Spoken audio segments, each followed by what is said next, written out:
A scoundrel from Wallace and Gromit's past resurfaces in Vengeance Most Fowl, causing fresh trouble for the eccentric English inventor and his underappreciated canine. As the spiffy sequel's play-on-word title implies, the culprit is none other than Feathers McGraw, that diamond-thieving master of disguise last seen in 1993's Oscar-winning short, The Wrong Trousers, who seizes on another of Wallace's inventions to engineer his escape from the local zoo in the stop-motion duo's second feature, in as many decades. Watching Wallace and Gromit, you get the sense that the pair's life is quite bland, as if they've passed the last 16 years. That's how long it's been since A Matter of Loaf and Death, enjoying a low-key routine of cheese and toast from the comfort of their home at 62 West Wallaby Street.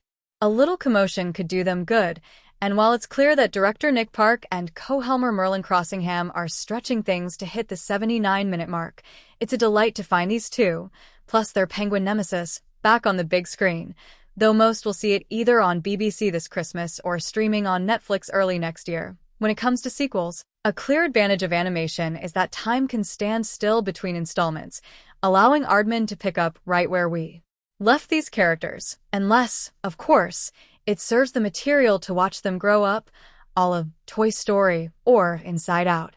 The technology improves, making everyone's work a bit easier, but the studio needn't worry about its stars aging, the way other 80s favorites like Indiana Jones and Axel Foley have in recent follow-ups. Fortunately, Park remains committed to the lo-fi, handcrafted feel of his characters, employing a bit of CGI, but otherwise sticking to the same endearingly jerky aesthetic, so key to the comic timing once again. Wallace, voiced by Ben Whitehead since Peter Sallis' passing, and Gromit, mute as ever, behave like an old married couple, which is what made The Wrong Trousers so satisfying. It got to the emotional heart of the dynamic between the daffy bachelor and his taken-for-granted pet. The fact that Gromit can't speak allows Wallace to blithely ignore how his companion is doing.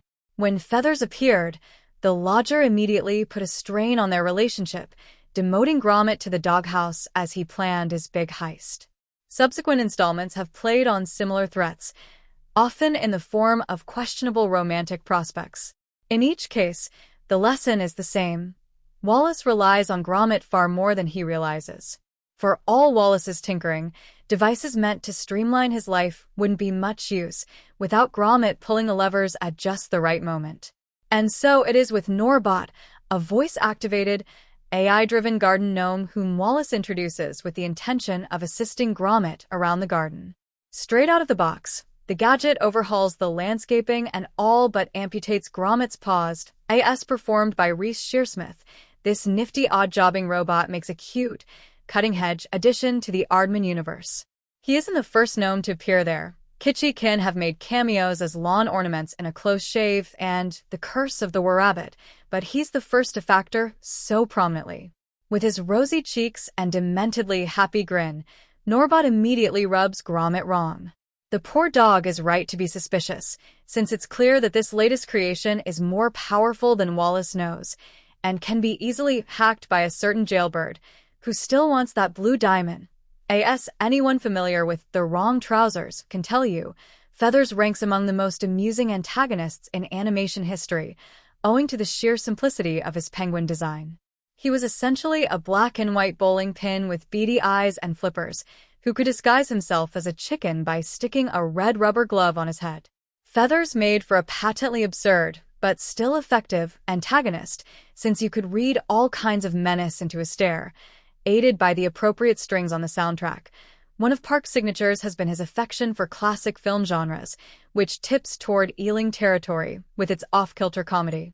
Though Feathers began as a Hitchcockian villain all those years ago, in this incarnation, he evokes a criminal mastermind like Hannibal Lecter, who is no less intimidating behind bars. Even minimalist gestures look humorously malicious, whether that involves shaving with a popsicle stick or stroking a white seal pup. Frankly, it's a shame we don't see more of Feathers early on. Instead, our attention is focused on Norbot, whom the sinister penguin reprograms to evil mode from the clink.